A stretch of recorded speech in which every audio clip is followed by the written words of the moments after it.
Well, good morning and thanks for joining us. This is the one-year anniversary of the Monroe County Heroin Task Force, the enforcement end of it.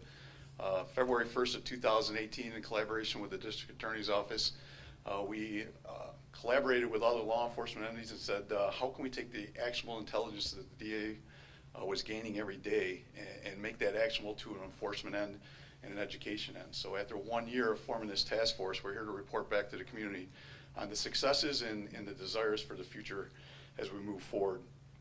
Some brief numbers of 12 months of hard work. To date, we've executed 76 search warrants.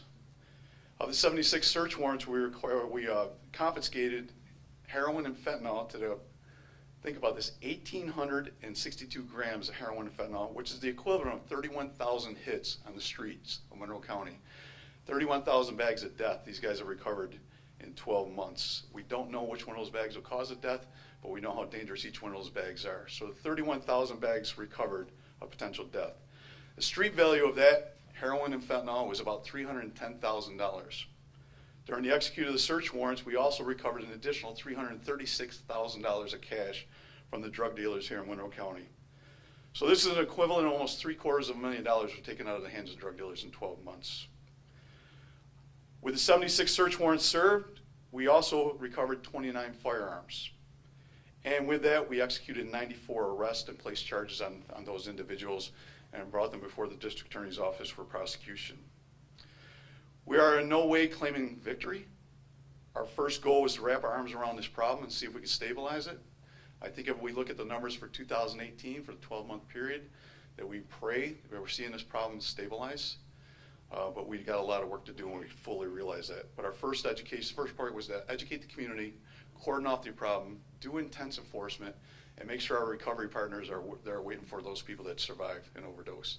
And I think what you see here and what you're going to hear from other presenters is that we're doing just that. Keep in mind, each one of those dots is a loved one, a mother, a father, a brother, a sister.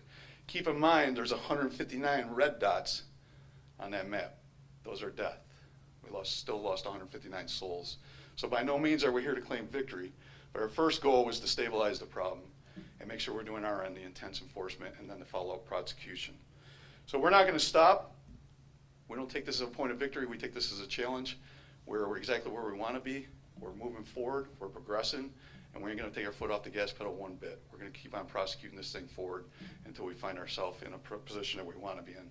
We have so many partners that came together. This was not egotistical. This was not silos. Monroe County, every law enforcement agency in Monroe County, District Attorney's Office, the County of Monroe, and all our service providers that are standing up here and in the audience. This is the way you solve problems, and we got the biggest epidemic of our life. I think you're seeing we're solving. So we're here to share with the community what we've done for 12 months and let you know this is only the beginning. We've just started. And if you're a drug dealer in Monroe County, look at the numbers. We're coming for you. We're coming for you. And the DA is going to prosecute you. So that message, I think, is getting out there. As Chief Monroe puts it, the drug dealers are dealing down the sense of paranoia, and that's a good thing for us. So we're doing our end in that. So with no further ado, I want to introduce Lieutenant DeLizer. He took this program to form this task force, got the other law enforcement agencies involved, and for the first 12 months ran this program like it was his own. So I want to invite the lieutenant up to say a few words. He's also been reorganized, as we say here in the Sheriff's Office, and brought back to the Criminal Investigations Division. But we got to give that man credit. He's really the one that's been the face of this heroin task force from the law enforcement end and got all these people in one room and said, let's do this together. So, LT, if you'd say a few words for me, I'd really appreciate it. Absolutely. Thank you, Sheriff. Good morning, everyone. I want to take this opportunity to, well, as my mom would tell me, thank the people that put you where you are. First off, I'd like to thank the executives from the law enforcement community, some of whom you see here, the sheriff, the district attorney, state police, Rochester Police Department, our town and village police departments. These executives have a lot of demands placed on them, and there's only so many people that they have to put in those positions to address those problems. And they all made the decision that this was important enough to our community to put manpower in these positions. Now you'll have this much demand, this much manpower. That means you have to make decisions, you have to make sacrifices, and they all made the decisions that this was important enough to our community to put people in these spots. and I thank them because without them, we wouldn't be here. I also want to thank our partners out in the community in our outreach and our education programs. We always say we're never going to arrest our way out of this. We're going to educate our way out of this. We're going to treat our way out of this. We're going to treat the people that are currently suffering from opioid addiction and get them the help that they need. And we're going to educate the people that aren't so that when they are faced with that decision to use drugs for the first time, we're hoping that they do not make that decision, that they are aware of the risks that are involved, and they make another decision that's going to be better for them and for their families. And then finally, I want to thank the men and women of the Monroe County Heroin Task Force. In the past year, all the numbers that you see that we've given you, all the work that's been accomplished is because of what they've done. They've learned on the job, some of them who are brand new to this, some are incredibly experienced and have been mentors for all of us. But the amount of effort that they put in to learn and then to do this job, not only Monday through Fridays, 9 to 5s, but every single one of them got a phone call from me at some point, several points during the course of the last year, in the middle of the night, weekends, holidays, and they volunteered to step away from their families, step away from their lives, and come in to do the work that needed to be done whenever that may have happened. Oftentimes, like I said, holidays, nights, weekends, times when they would normally be with their families. So I want to thank them, because if it wasn't for their hard work, none of this would have happened, and ultimately they're the reason that we're all standing here today.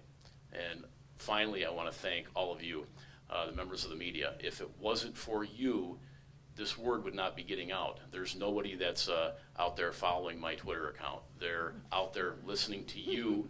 They're watching you on the news. They're listening to what you had to say, and that you're transferring that message we're giving and getting it out to the public, because public awareness and support from the public is the only way that we're ever going to defeat this problem.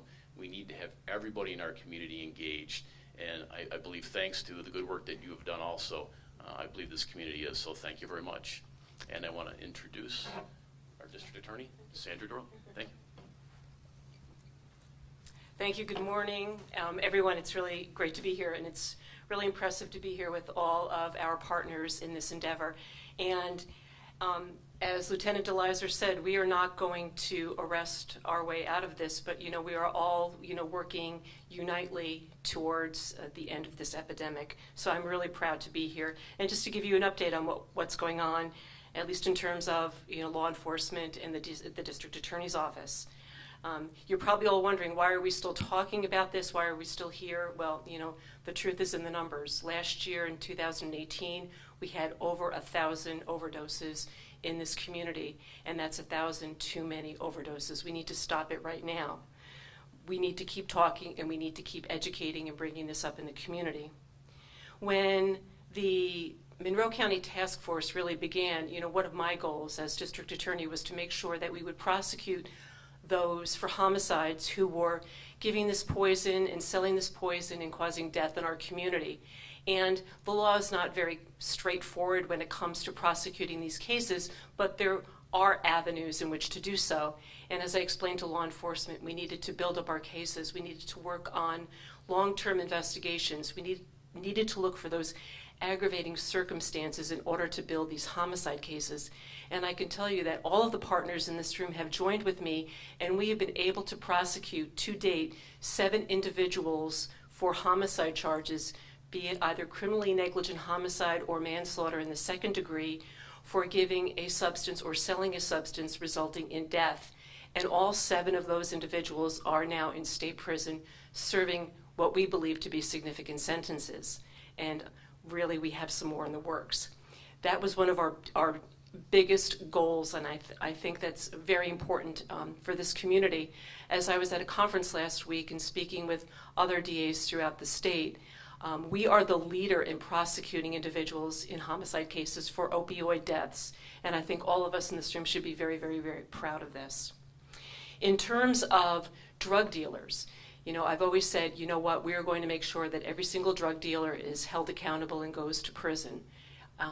And over the past year, I can say successfully, we have indicted 47 drug dealers for sale and possession charges, and most of those have gone through the court system, and most of those have received state prison sentences. we, again, are looking at the differentiation between the drug dealer and the drug user. Those are the individuals who we want to give help to, but the drug dealers, we have no mercy, and we want them to go to state prison as quickly and swiftly as possible. You know, we talk about providing, services and using our treatment providers as our partners in order to reach out to those who are suffering from this addiction. And I just want to, give one example, and I see Deputy Favada in the back room. There was an individual who was arrested in Webster. It was an investigation from the Monroe County Heroin Task Force. He was buying heroin on the dark web, and he was arrested for criminal possession of a controlled substance in the 7th degree. And he came and he met with Deputy Favada, and he really expressed a desire to get clean, and he really wanted help. And with the help of the Sheriff's Office, and particularly Deputy Favada, he got into a treatment program, and we can, happily and joyfully say that it's been 6 months and he's been clean. So that's the other part of the Heroin Task Force that really is important, and it should be something that we all take note of. We're not here only to prosecute and arrest the drug dealers, but we're here to reach out and give that hand to someone who needs help, and hopefully, you know exactly who I mean. I don't want to say his name, but hopefully he'll see, a wonderful life ahead of him. So I'm very, very proud of that, and I'm very proud of the collaboration of all law enforcement in reaching out. Also, we have joined with the Rochester Police Department, with the Monroe County Sheriff's Office, our treatment providers, in coming up with a new project that we rolled out called Project Hope. And there, it's our post-arrest pre-arraignment program, where again, we're going to reach out to those who need help and divert them out of the court system and out of the criminal justice system. And after an arrest for a low-level drug offense, if they say to us, you know what, we need help, we're going to be able to bring them to the open access clinic, hook them up with a treatment provider, and hopefully get them on the right path. So again, it's not only enforcement, it is treatment, it's prevention, it's education, and giving those in the community a hand where they need it. And I think that's the whole essence of this task force. So I am, very glad to be a part of it, and I hope that, when we're standing here next year for our second year, we can say that we've really made a difference in the community, and this epidemic is really, it's seen its better days, and we're on the road to, a happy recovery for all of those who are in addiction. So thank you for allowing me to share my comments with you. And now I'd like to introduce you to a great partner, Yana from Recovery Fitness. And I'm proud to say that we're going to try to be partnering with Yana and Recovery Fitness financially through the DA's office to really support some of their programs, because again, what she does for this community is wonderful. So here is Yana. Good morning. What you're hearing here today is a message of hope.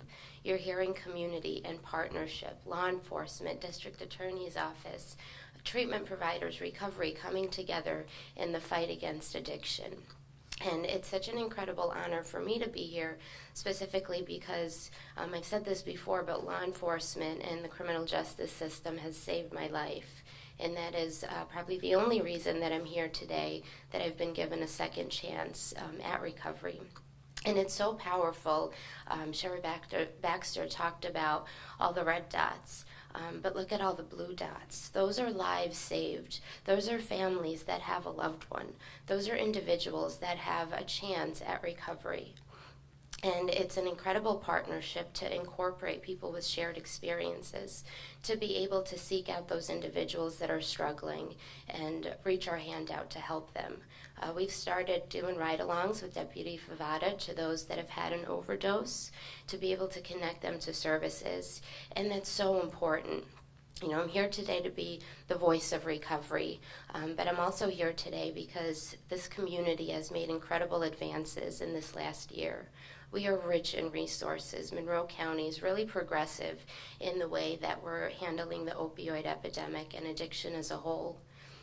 And I think it's such an incredible success and incredible advances. And it takes a village. I can't do it alone. Law enforcement can't do it alone. District attorney. But when we're all working together, we could change the course of this disease. And I believe we will end this epidemic together. Thank you. And now for Sheriff Baxter. Thank you, Yana.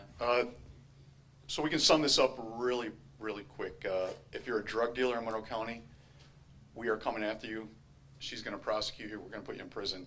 If you need help, Yana and all these wonderful people out here are here to help. Call 911. We'll get you the help. The Project Hope is the right project to be doing right now.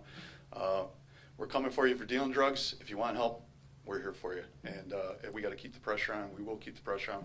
We're going to report back in 12 more months about that pressure and hopefully see these numbers start to decline. We pray for that every day. So with that, we'll open up to any questions and more than entertain those. Sheriff, why is it so important to track these numbers? I mean, we talk about how many deaths we've had, how many lives have been saved. What is different standing here today, right now, compared to a year ago when we didn't have this information available? Yeah, so the first step of any problem-solving model is truly identify the problem, truly analyze, dig in, really what is the problem. And what we're seeing now with the Monroe County Heroin Task Force report generated at the scene, we're seeing that real-time actionable intelligence within 24 hours that's being analyzed by the Monroe County Crime Analysis Center. And then we got a whole enforcement bureau that goes out and just does nothing but enforcement on that actionable intelligence. That's changed in the last 12 months. So we're going at it from that standpoint. The other thing is to truly identify the problem. If we have a spike in a certain area, we have a spike now in Livingston County, we're communicating with Livingston County that certain bags they're having down there causing death or overdoses are being reflected in town in Henrietta or reflected in Parrington. We know that within 24 hours now, and we can react to that to hopefully save some lives or get people into a treatment program or at least identify the hot bags now and get that information out as quick as possible. So we're taking the intelligence model to a whole new level and making it actual intelligence the next day. But you can also see the collaboration. I mean, this is, for the millionth time, we're not going to arrest our way out of the problem, although we're arresting a lot of people, and we're putting a lot of people in prison. We're taking a lot of money out of our hands and taking a lot of guns off the streets of Rochester. We truly believe the big word behind Chief Fowler there is prevention, prevention, prevention. That's how we're going to solve this problem. We're going to prevent the next addict from occurring by having open, forthwith conversations, and that's what you see here. We're all one team. I mean, it's really that simple. It doesn't matter what side of the element you're on, your enforcement, prosecution, recovery, education. Everybody's got the synergy thing working right now. I think that's what you see, and we're all going in the same true north. And as an emergency responder, this is very real for you. I know you do routine patrols, you talk to the guys that are on the streets. What is it like for them? Is it every single day that they're responding to a call like this? I mean, that's got to take a toll emotionally. Yeah, well, emotionally, yeah. There's over 1,100 overdoses in Monroe County last year. You know, that just do the numbers. That's a volume for all your first responders. I mean, they're going in, they're dealing with the families. They're not just dealing with the person that overdosed. They're dealing with the families. They're dealing with the kids. I was a part-time deputy in the town of Ogden, worked for Chief Mears not too long ago, and I had a 34-year-old mom, and I had to talk to her two teenage kids about how mom just passed away in the bathroom. That sits with you forever, you know, and it is that vicarious trauma that these guys and gals are dealing with every day. They're dealing with 1,100, destroyed families, 1,100 people that aren't going to work, 1,100 families, 150, 160 more deaths cases. The vicarious trauma we experience in the first responder world is real. They're picking up the bodies, they're touching the families, and we got to give credit to those guys and gals that are still doing it with empathy and compassion, and that's what they're out there every night doing. And not just the police, but the fire and EMS. We're all being overwhelmed by this epidemic. When it comes to your approach in rural places in the city, is there any difference based on this area? Yeah, you have intensity of enforcement and intensity of recovery. If you look at the maps, obviously you got the centralized part in the city of Rochester. That's really a supply and demand issue. What we see when you analyze those numbers and our work now with, for instance, Sheriff Doherty down in Livingston County, you can see the I-390 corridor playing out there. These people are buying their dope somewhere, most likely in the city of Rochester because of supply and demand, but they're trying to get back to Livingston County and stopping on the side of the expressway and overdosing on the side of the expressway. You can see the 490 corridor going out towards the east side of the county. So it's everybody's problem. That map is up there for a reason. There's not one town that wasn't touched, not one town that was not touched in Monroe County. So although we see the central ground zero in the middle of the city of Rochester, that's not the problem by any means. You touched on prevention, and just curious with schools really trying to get out ahead of this, what steps has the task force taken to work in schools and younger kids? Deputy Favada's afraid I'm going to call him up to the podium right now and talk about, and I'm going to speak on behalf of all the chiefs up here, or they can feel free to chime in too. We have a DARE program. We've been doing a DARE program forever, right? And it's a great program. We're teaching 5th graders, and I still remember my education about, heroin back when I was at 30 school. But we're taking it to a whole new level. We're really challenging our folks to get in that 12th grade class before these people even go off to college or go serve their country or where they're going next. We're really talking to, the Deputy Favadas of the world and all their DARE officers and their crime prevention officers to get out and get into the PTAs. If you look at the numbers of those 1,100 people that overdosed in Monroe County last year, the average age is 35. So we can stay with the 5th graders and we'll continue to educate the 5th graders, but we need to be in the parent-teacher associations, and we need to be in the union halls, we need to be in the VFWs and the American Legion posts where 35-year-olds are hanging out, because that's who's passing away and that's who's overdosing. So we've really changed the whole dynamic of our education. But between the district attorney and ourselves and Gates PD, we bought, we paid for commercials, we bought billboards, we're buying posters. It's all about prevention and education. So we're taking that to a whole new level. We're really getting to the marketing of this thing, if you will, and make sure everybody understands it's in your backyard, it's in your medicine cabinet, and it doesn't care where you're from, and it doesn't care your age.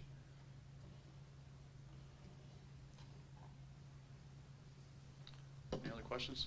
So all the chiefs will be available to speak, right? Sure, he just said yes. Thanks for joining us, guys, and we look forward to any feedback that you have. Thanks, guys.